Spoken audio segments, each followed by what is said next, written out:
Madame, monsieur, bonjour et merci d'être à l'écoute de Canal Académie. Le portrait d'aujourd'hui se rapporte à un homme et à une ville. Et oui, il est impossible d'évoquer le destin du baron Haussmann sans évoquer Paris. Pour reprendre les mots de notre invité, Nicolas Chaudin, Haussmann, c'est Paris. Préfet de la Seine sous le Second Empire, le baron Haussmann métamorphosa la ville. 2009 marque l'année du bicentenaire de sa naissance. Il est d'ailleurs étonnant de constater l'absence de commémoration, en particulier de la part de la ville de Paris, qui pourtant lui doit tant.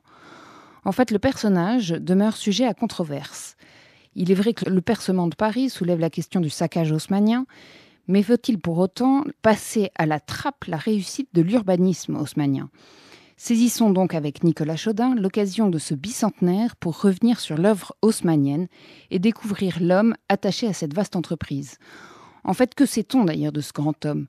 Quelle fut sa responsabilité réelle dans la transformation de Paris ? Fut-il le visionnaire que l'on croit ou plutôt le parfait exécutant d'une marche engagée ? C'est ce que nous allons voir maintenant. Nicolas Chaudin, bonjour. Bonjour. Merci d'avoir répondu à l'invitation de Canal Académie. Permettez-moi de vous présenter à nos auditeurs. Vous êtes éditeur et vous avez créé votre propre maison d'édition d'art.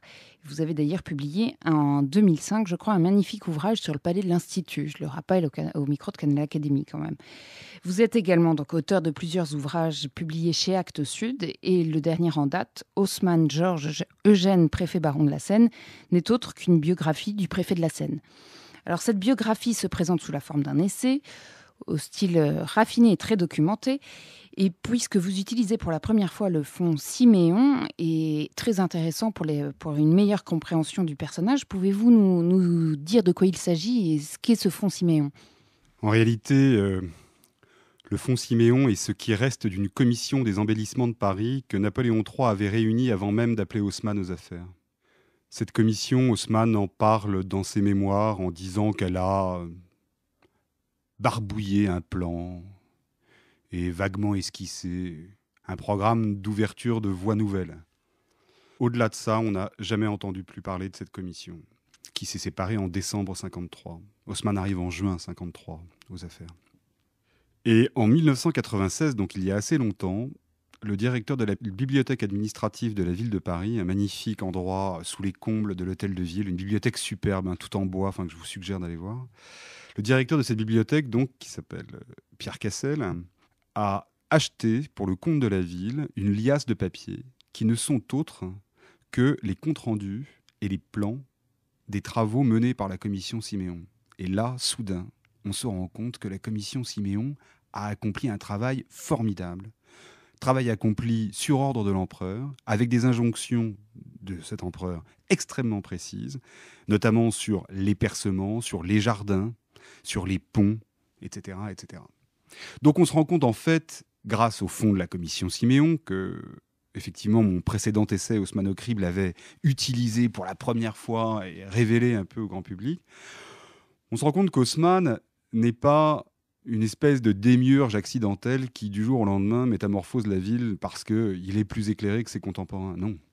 En fait, il arrive à un moment précis où aboutissent toutes les idées, tous les plans, toutes les tentatives qu'on a mises au point avec plus ou moins d'insistance.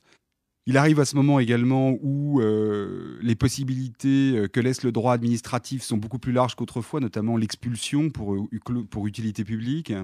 Et il arrive aussi au moment où un pouvoir, le Second Empire, se fait fort d'instrumentaliser le capitalisme industriel et donc de trouver l'argent nécessaire à ses travaux. Alors on va revenir sur la carrière du baron Haussmann, sur son ascension déjà. Donc il est né sous le Premier Empire en 1809, comme je le disais en introduction, et il devient préfet de la Seine en 1853. Exactement, en juin 1953. Entre les deux, donc, il s'est mis au service de la monarchie de Juillet. C'est là où il commence sa carrière préfectorale. Tout à fait. Et il n'hésite pas pourtant à se mettre après donc, à passer au service de l'Empire. En cela, il ne se distingue pas tellement de ses contemporains. Haussmann, d'abord, disons-le tout net d'emblée, Haussmann n'est pas un urbaniste, Haussmann n'est pas un bâtisseur. Au départ, Haussmann, c'est un préfet. Il est muni d'une licence en droit.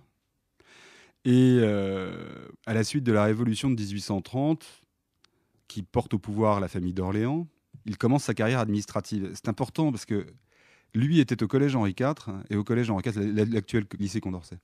Et au collège Henri IV, il est le condisciple de Ferdinand Philippe, de Ferdinand, quoi, le duc d'Orléans, l'héritier de Louis-Philippe.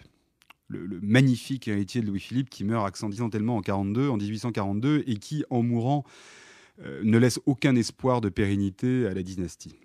Bien que ses frères d'ailleurs fussent des gens très brillants, dont le duc d'Aumale. Et cela dit, Haussmann en 1830 va, très heureusement pour lui, apercevoir Ferdinand sur les barricades, non pas sur les barricades, mais lors de la proclamation de la monarchie de Juillet, sur les marches du Palais Royal. Et en fait, le duc Ferdinand va suivre ses premiers pas de jeune fonctionnaire. Il sera donc, comme tout le monde, secrétaire de préfecture, puis sous-préfet.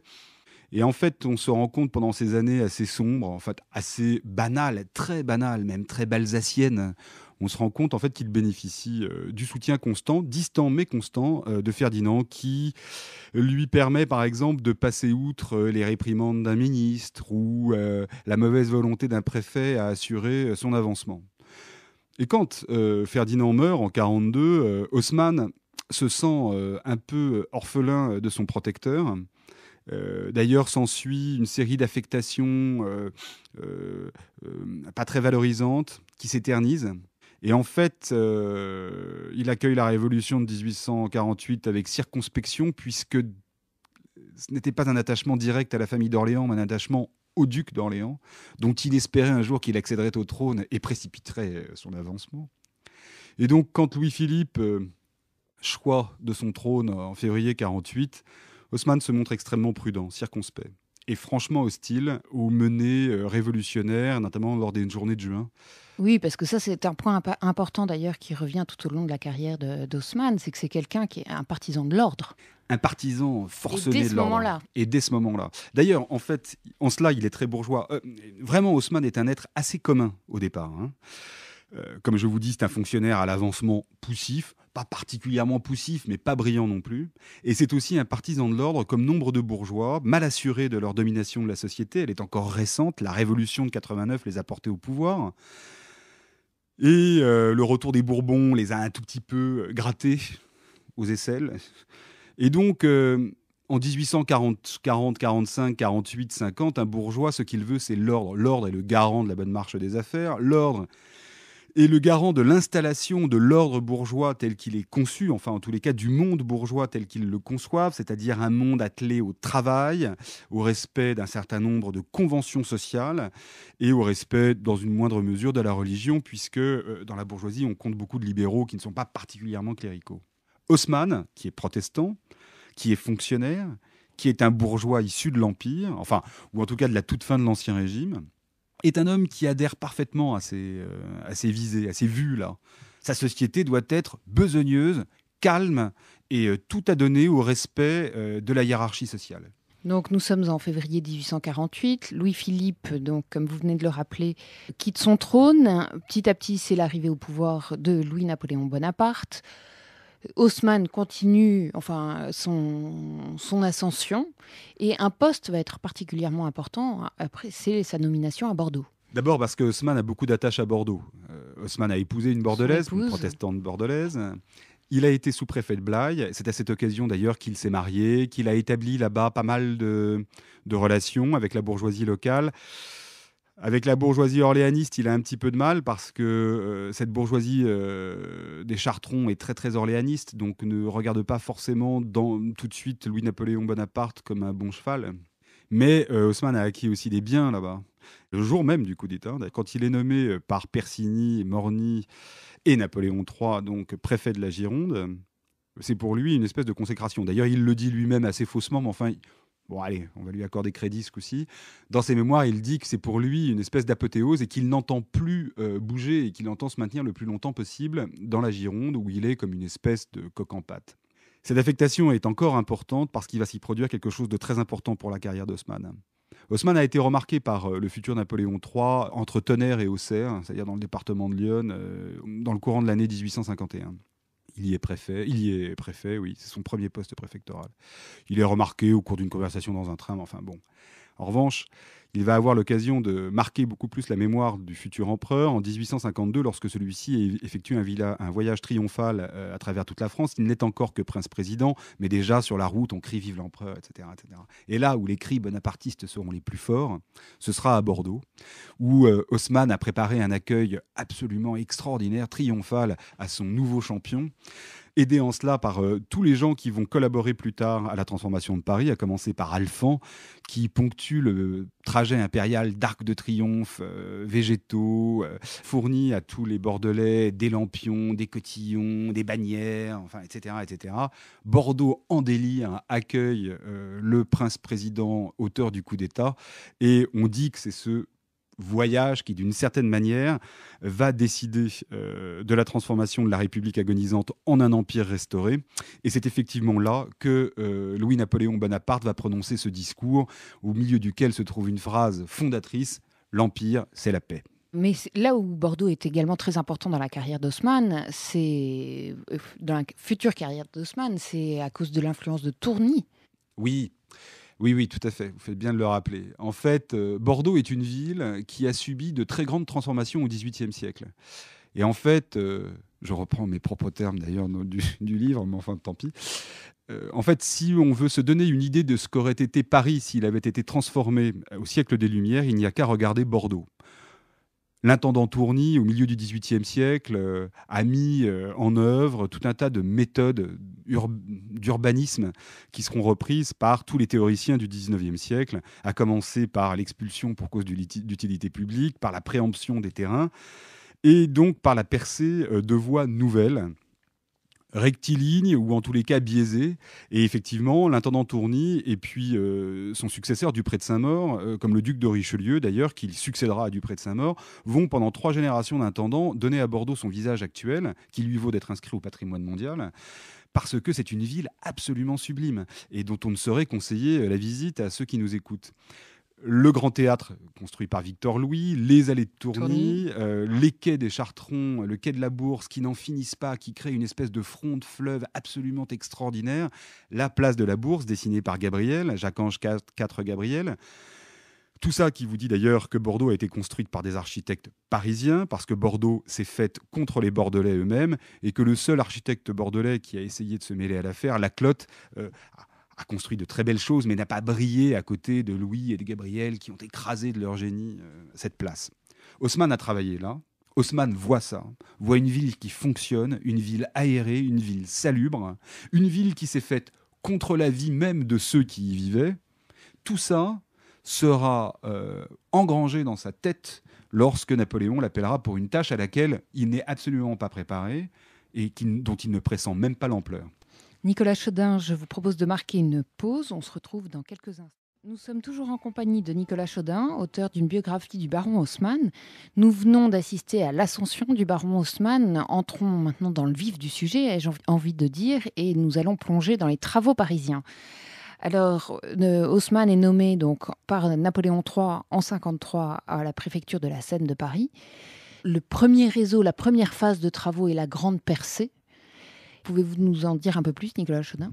Alors en fait, quand Haussmann arrive en juin 1853 à Paris, les travaux ont déjà commencé. Ce qu'on oublie complètement. Voilà, ce qu'on disait tout à l'heure, voilà, on parlait de la commission Siméon. Alors voilà. Déjà, la commission Siméon est en phase d'être réunie, elle a déjà été mandée par Napoléon III, mais la commission Siméon est plus un bureau d'études, un super bureau d'études complètement dévoué à la personne de l'empereur. Mais en 1953, les travaux ont effectivement commencé. D'ailleurs, ils ont commencé sous Rambuteau. Préfet sous Louis-Philippe, préfet qui a disparu avec la monarchie de Juillet, enfin disparu, qui a été limogé à la suite de l'effondrement de la dynastie d'Orléans.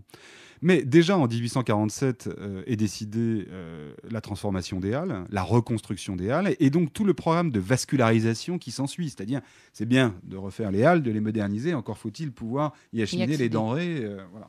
Ainsi d'ailleurs que les foules qui sont censées s'y déplacer. Rambuteau a pressenti déjà le bouleversement que ça va supposer. Donc, le préfet Berger, qui sera le préfet de la Deuxième République, qui est un bon père de famille économe de ses deniers, va entreprendre ses travaux, mais un peu trop timidement au goût de l'empereur, et au goût d'ailleurs de ses compagnons d'armes, dont le fameux Persigny, qui, très jusqu'au boutiste, veut vraiment qu'on passe à la vitesse supérieure.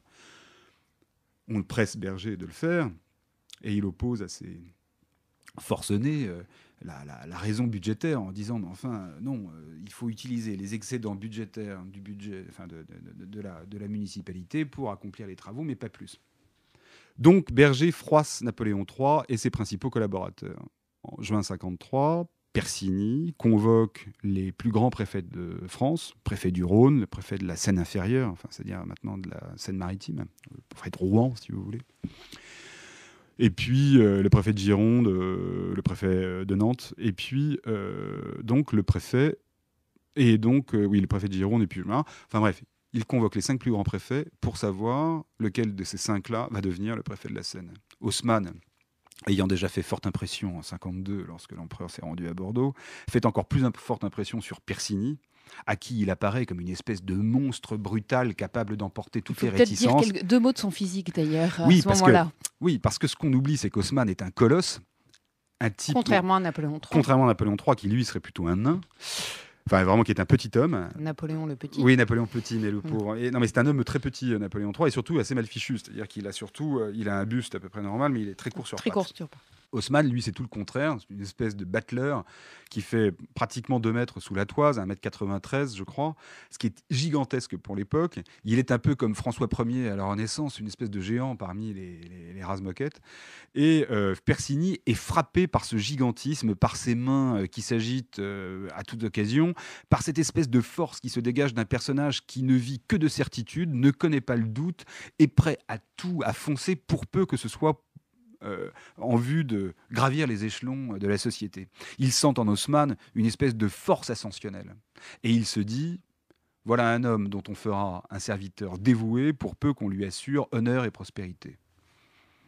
C'est ce qui va se passer finalement. C'est exactement ce qui va se passer. Et comme Napoléon a remarqué déjà que l'homme était quand même un fort caractère, quand Persigny lui dit « si c'est celui-là qu'il nous faut », Napoléon III ne bronche pas un instant. Et effectivement, fin juin, Haussmann arrive à la préfecture de la Seine. Et se lance aussitôt... Et se lance immédiatement dans les travaux qui ont déjà commencé. Donc le premier... Alors, Haussmann a une conception organique de la ville. Parce que, Haussmann est un type très intelligent, qui se documente énormément. Il a une grande quantité une capacité d'absorption d'informations incomparable pour l'époque.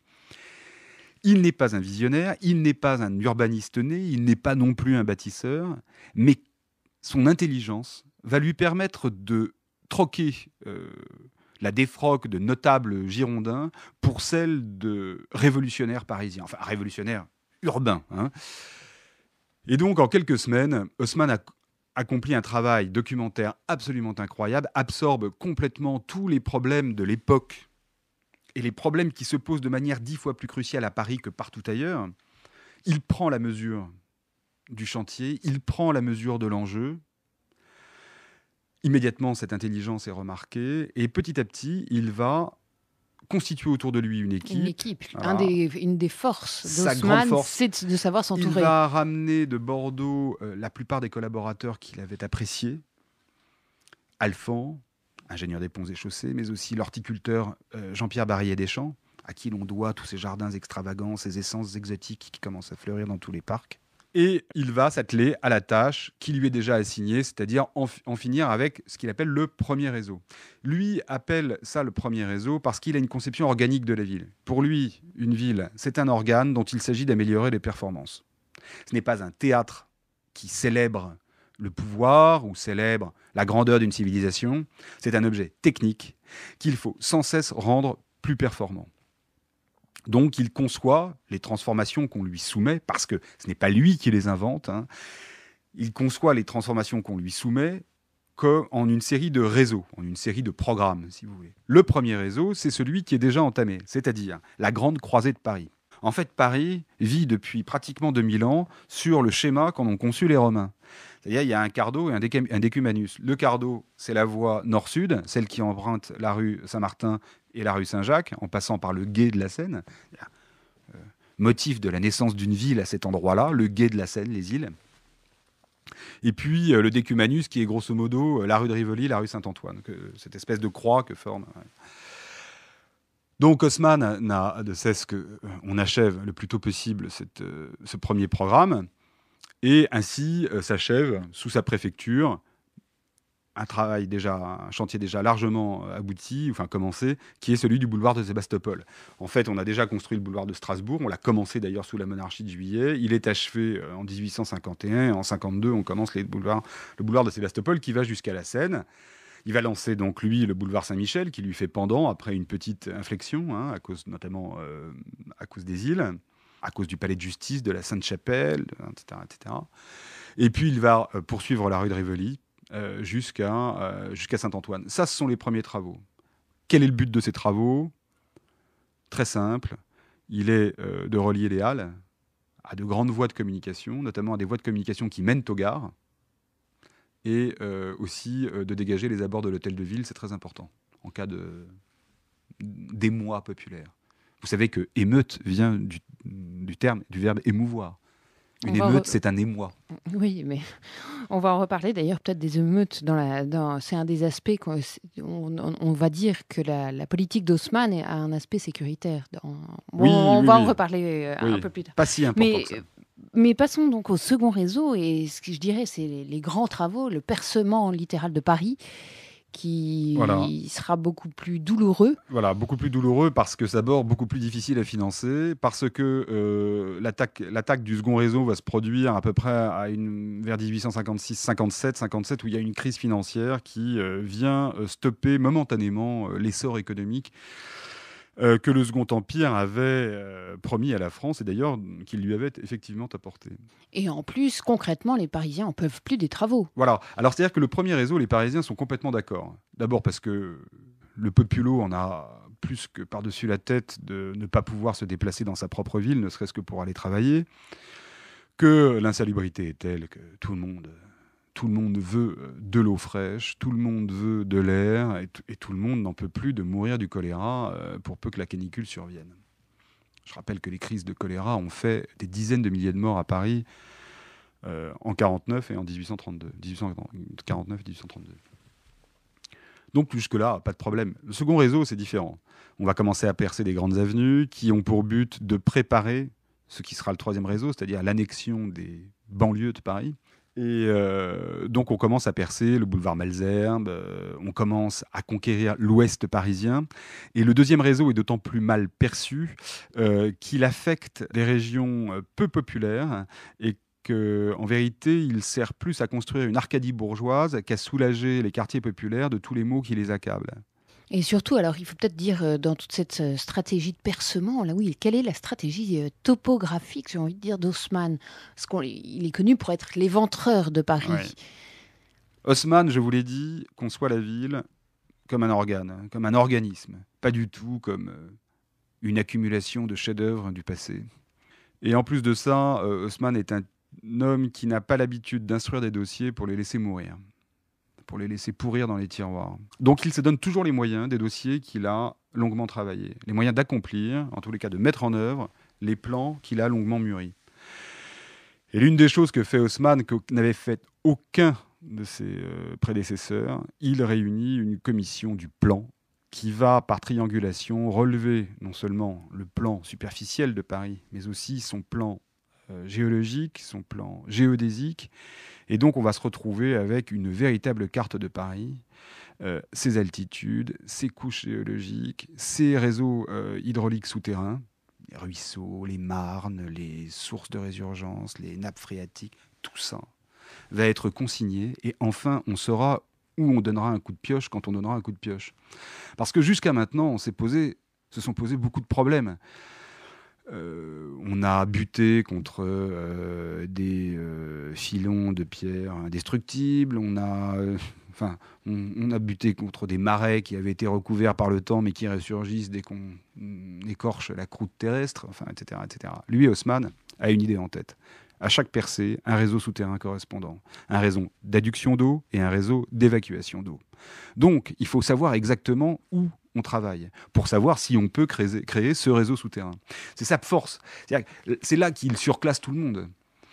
La commission Siméon avait prévu le plan des percées parisiennes. Et à peu de choses près, Haussmann va le faire en empirant l'effet de destruction.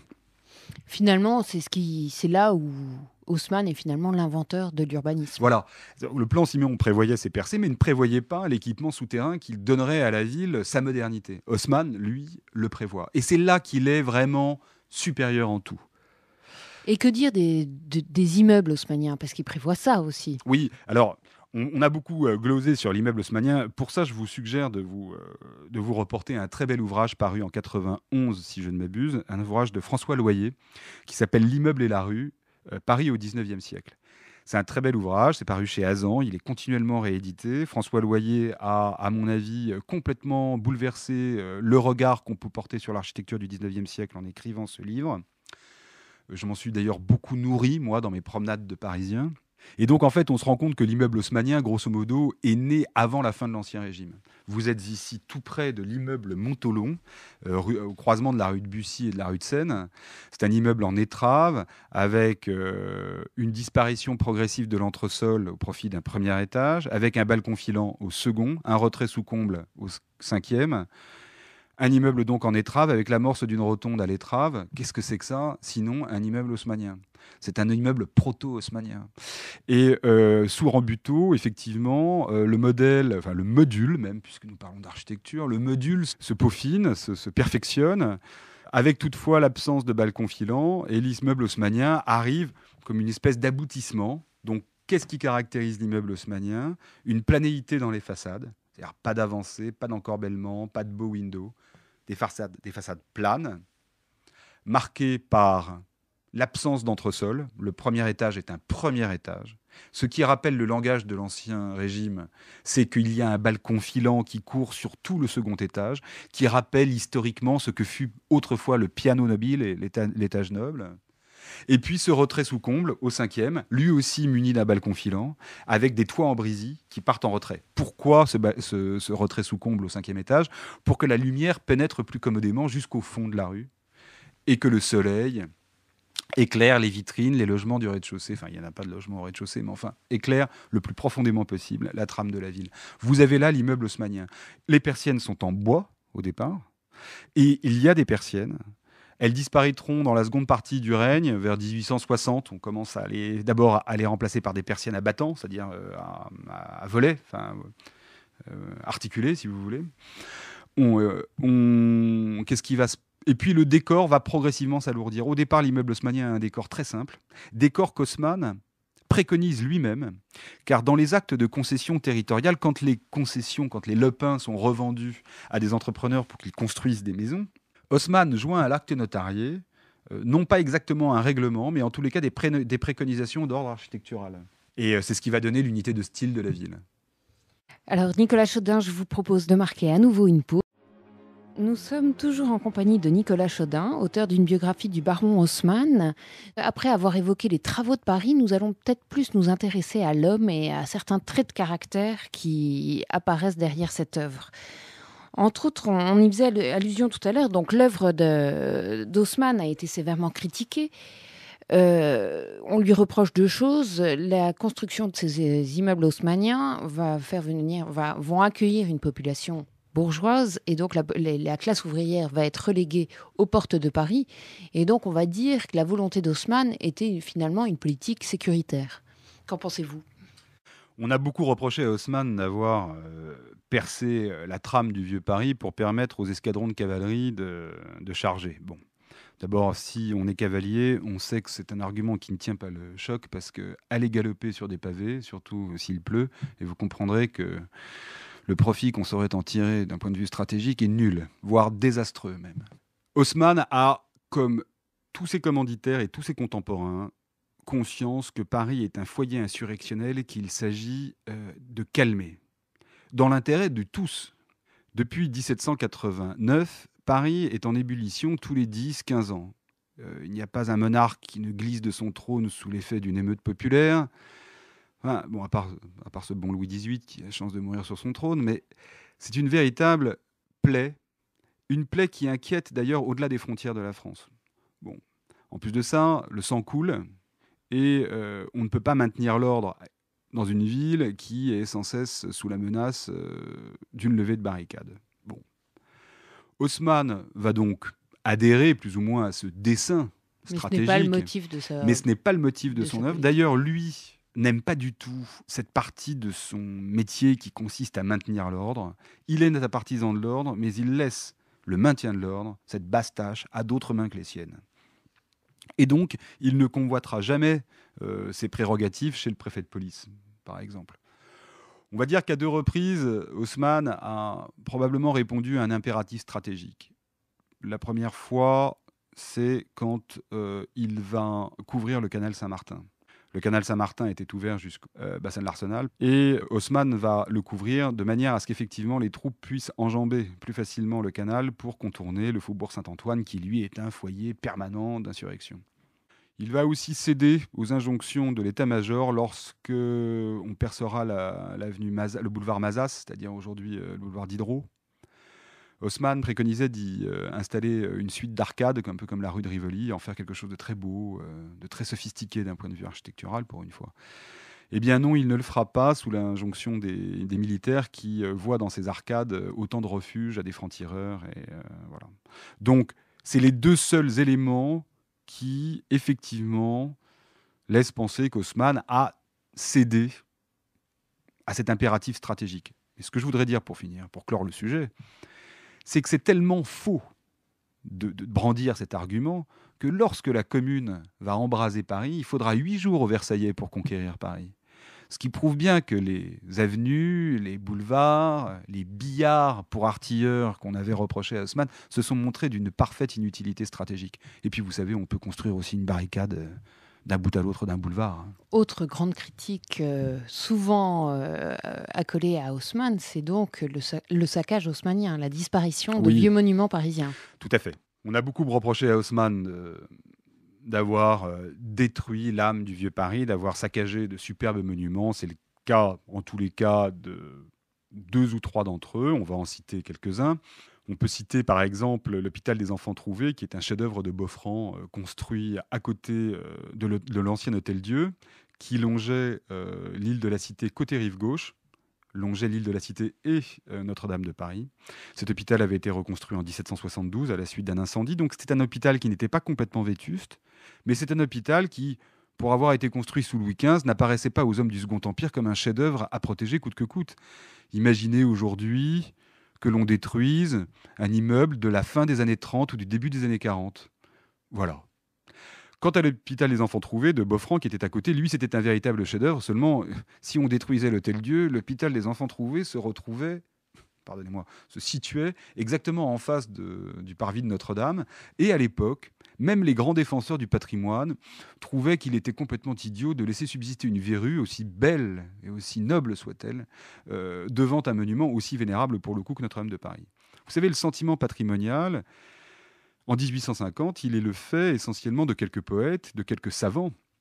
Certes, Guizot a créé la commission des monuments historiques, qui a présidé d'abord Ludovic Vitet, puis Prosper Mérimée, qui la préside au moment même où Haussmann œuvre.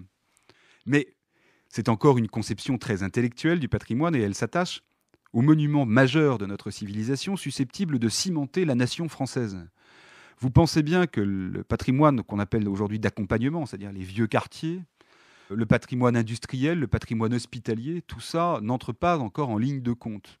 Et il est vrai qu'Haussmann, alors que Napoléon III avait préconisé à la commission Siméon de tenir compte des monuments du passé, qu'il avait même enjoint à la commission Siméon de créer des courbes ou d'infléchir le tracé des avenues si celui-ci, par malheur, rencontrait un monument historique. Bon, Haussmann ne l'a pas fait. Il a ainsi, en prolongeant la rue des Écoles, détruit la tour de la commanderie de Saint-Jean-de-Latran. Bon, une tour médiévale comparable à celle de Jean sans Peur, par exemple. Bon, il l'a détruite, c'est très dommage. Il l'a détruite plus du fait de la légèreté de Mérimée, qui est parti voyager, mondaniser en Autriche plutôt que de siéger à la commission des monuments historiques au moment où le problème se posait. Mais bon, à part ça, on ne peut pas non plus dire qu'Haussmann a saccagé des monuments parisiens. D'ailleurs, vous aimez rappeler, je crois, que les destructions qui ont eu lieu par la suite sont bien pires que celles d'Haussmann. Mais sont bien pires. On a détruit entre 1870 et 1930-40, en 1970, entre 70 et 70, en un siècle, on a détruit 20 fois plus de monuments et des plus insignes que ce que Haussmann a détruit. Haussmann a démoli des hôtels particuliers, Haussmann a détruit des immeubles de rapport Louis XV absolument superbes et dont on regrette aujourd'hui la disparition.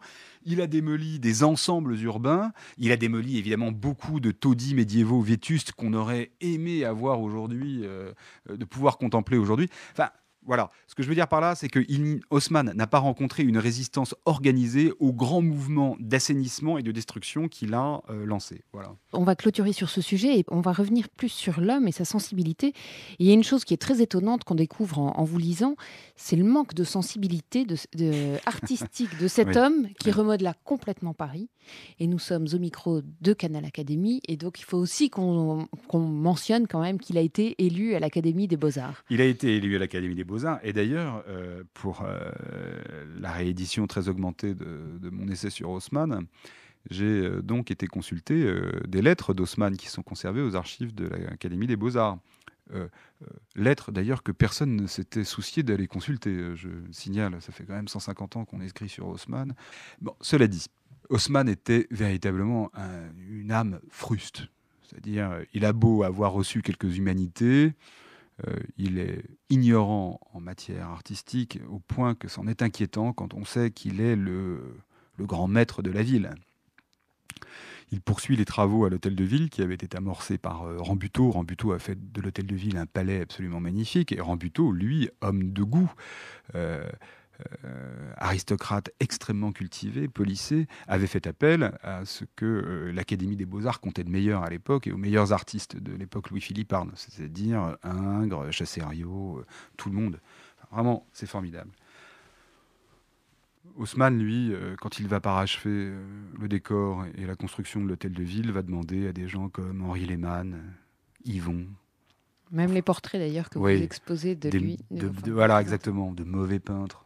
Oh, Lehmann est à sauver, mais enfin, bon, c'est pas non plus un grand génie. Delacroix, qui siège au conseil municipal de Paris, est très peu sollicité. Il a surtout été sollicité au début de sa carrière par l'équipe de Rambuteau. Voilà.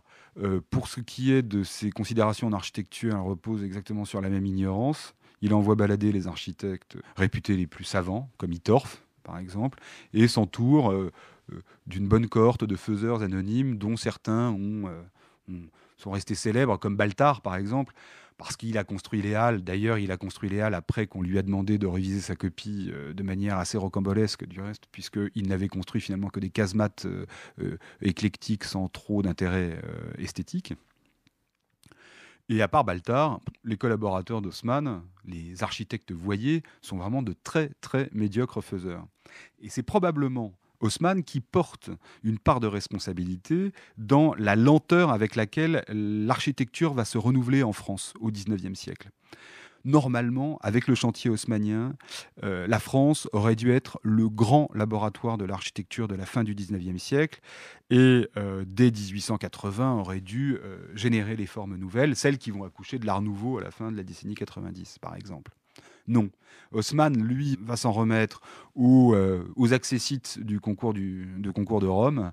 Et du coup, l'architecture française va s'enferrer dans une espèce d'éclectisme besogneux et très bourgeois. Et les quelques génies que compte la France en architecture à l'époque, à commencer par Viollet-le-Duc, qui est plus un révolutionnaire qu'un architecte des monuments historiques, des types comme Viollet-le-Duc auront beaucoup de mal à imposer leur vue parce que justement, il y aura une espèce de résistance de facto par le simple fait que la préfecture de Paris, depuis Haussmann, mais jusqu'à ses successeurs, va utiliser, je vous dis, des accessites du prix de Rome.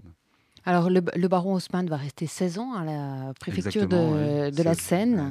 Il y a deux choses qui semblent étonnantes sur ces 16 ans de préfecture. C'est le fait qu'il soit resté préfet de la Seine et qu'il n'ait pas été nommé ministre. Ce qui fait apparaître un trait de caractère très particulier. On peut en dire deux mots. Allez-y.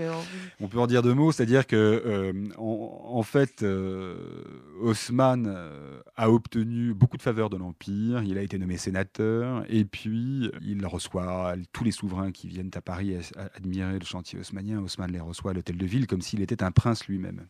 En 1859, Haussmann est à son apogée, comme l'Empire du reste. On va annexer les banlieues, c'est-à-dire tout ce qui est compris entre l'ancienne enceinte des fermiers généraux et l'enceinte de Thiers, les fortifs qui dessinent aujourd'hui la véritable limite administrative de Paris. Et cette annexion est le lieu pour Haussmann de réclamer un surcroît de prérogatives. Alors il va ourdir une espèce de petite machination assez médiocre dont il a le secret pour se faire nommer ministre en 1860. Alors, il va, à la faveur d'un changement ministériel qui ramène Persigny, qu'il connaît bien, qui est un autoritariste comme lui, qui ramène Persigny aux affaires, au ministère de l'Intérieur. Il va essayer de convaincre Persigny de le promouvoir ministre de Paris dans le gouvernement. En fait, Napoléon III veut bien faire d'Haussmann un ministre, mais Napoléon III et son entourage envisagent de faire d'Haussmann un ministre des Travaux publics, mais pas du tout un ministre de Paris. Haussmann, lui, veut être ministre de Paris parce d'abord, il veut s'approprier son chantier, il veut lui attacher son nom pour l'éternité. Et en plus, comme il l'explique assez fiévreusement à Napoléon III, si jamais on nommait Haussmann ministre d'autre chose que de ministre de Paris, le bon peuple croirait qu'on l'a démis de ses fonctions. En fait, le projet avortera parce qu'Haussmann se montre extrêmement maladroit. Il va jusqu'à rédiger lui-même le décret de nomination et le soumettre à la signature de l'empereur, qui va apprécier ça évidemment très modérément. Et finalement, Haussmann obtient une demi-victoire dans la mesure où il assistera au Conseil des ministres. En n'étant que préfet de la Seine, il aura la possibilité d'assister au Conseil des ministres, privilège que seule partage avec lui l'impératrice. C'est vous dire la place de choix qui lui est réservée. Mais il ne sera jamais ministre. Place de choix qui lui est réservée. Il y a une autre chose qui est très étonnante au long de toute sa préfecture de la Seine, c'est qu'il a exproprié, construit. On imagine quelque part qu'il s'en est mis plein les poches au passage. Et alors, nous n'avons pas le temps d'évoquer les dernières années de la vie du baron Haussmann, puisqu'il quitte la préfecture de la Seine en 1869, mais il meurt en 1891. Et cette fin de vie, finalement, est loin d'être luxueuse. Et on voit bien qu'Haussmann ne s'est pas enrichi. Haussmann ne s'est pas du tout enrichi. Il était trop arrogant, trop fier, trop fier pour croquer, si vous me passez cette expression. En plus de ça, il tient sa bonne étoile des mains même de l'empereur. Et l'empereur, lui, est un homme honnête. C'est son entourage qui est un petit peu véreux. Enfin, certains membres de son entourage, à commencer par son demi-frère Morny. Pour le reste, il est quand même un très grand homme d'État et un personnage assez flamboyant, mais véreux. Bon. Haussmann, sachant qu'il tient de Napoléon III l'extraordinaire destinée qu'il connaît, n'a pas envie de se mettre en porte-à-faux vis-à-vis de son maître. En plus de ça, c'est un protestant assez sobre dans ses envies, dans ses désirs. N'étant pas très cultivé, il ne nourrit pas le désir de construire un palais magnifique qui accueillerait une collection de grands potentats qui serait meublé par tout ce qu'il y a de plus formidable et de plus moderne. Non, Haussmann n'est pas collectionneur. Haussmann n'a pas besoin de vivre dans un palais. En plus de ça, l'Empire lui prête ce palais. Il vit à l'hôtel de ville, en plus bénéficie au château de Madrid d'une villégiature aux limites de Paris qui lui convient tout à fait. Que fait Haussmann ? Il se fait construire un petit château à la limite de Bordeaux par Baltard, qui est une grosse maison de maître, meublée très modestement, avec du mobilier ordinaire tel que le Second Empire a pu en produire en série. Non, Haussmann n'est pas un croqueur. En revanche, il aura probablement couvert de toute son autorité des malversations dont il voudra ignorer l'existence, mais qui, malheureusement, elles, sont avérées. Mais nul ne peut affirmer qu'Haussmann a croqué, qu'il s'est corrompu. C'est pas vrai, cet homme est sorti fièrement de la mission qui lui était assignée. Nous arrivons au terme de notre émission. Je vous remercie, Nicolas Chaudin. Pour conclure, je dirais que finalement, comme vous nous l'avez montré, Haussmann n'était pas forcément un visionnaire, mais il voyait clair. Voilà. Donc je renvoie nos auditeurs à votre ouvrage, Haussmann, Georges Eugène, préfet baron de la Seine, paru chez Actes Sud. Merci d'avoir suivi cette émission. Au revoir à tous et à tous et restez bien à l'écoute de Canal Académie.